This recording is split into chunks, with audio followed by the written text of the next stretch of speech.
All right, welcome back to the Suburban Ford 7 Sportscape. Quick programming note, I will not be on the show for the next couple of weeks, but next week's episode is our 3-year anniversary of the show. So, yes, Brad Galley will be sitting in with the original crew.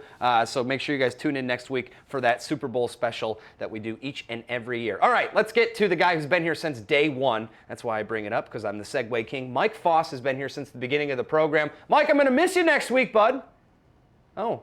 It's me. It's the iPad. Well, I thought Mike was going to join us, but we got the iPad today. So let's go and take a look at some of these tweets using the hashtag 7SportsCave. I like this one. Go Green.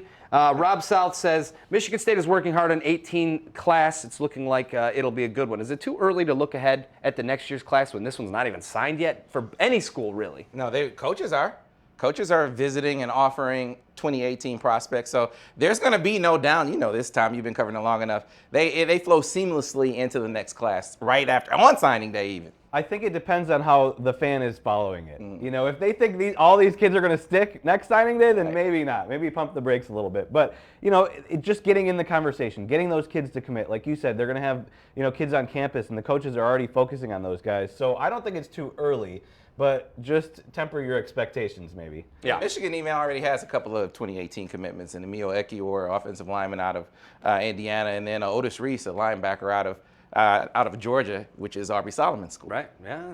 Seems like there's always something linked there with that type of stuff. All right, Brian gets in with, how many of Michigan recruits do you see playing next season? It seems like there are some holes to fill with 20-some guys that have played, graduating, and moving on. What do you think? Yeah, you know, hard to put a number on it. I can name some guys. I think the receivers, Donovan Peoples-Jones, Tariq Black, corner, Embry Thomas will play, Jalen Kelly-Powell will play. I think anyone in the secondary has a shot. A couple of the linebackers have shots as well, because they're going to need some help at that Viper spot. They're losing their linebackers. And then any defensive lineman, I think Luigi Villain, for instance, will get on the field right away as a pass rusher. So a number of guys from this class.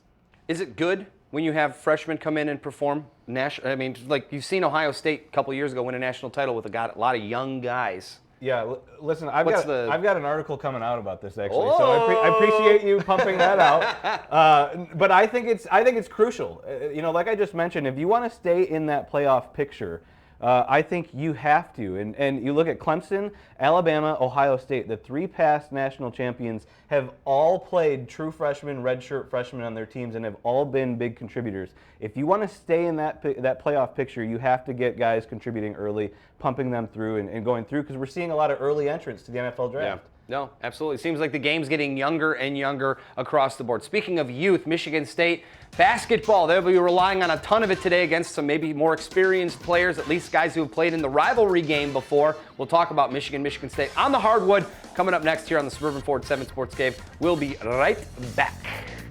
Don't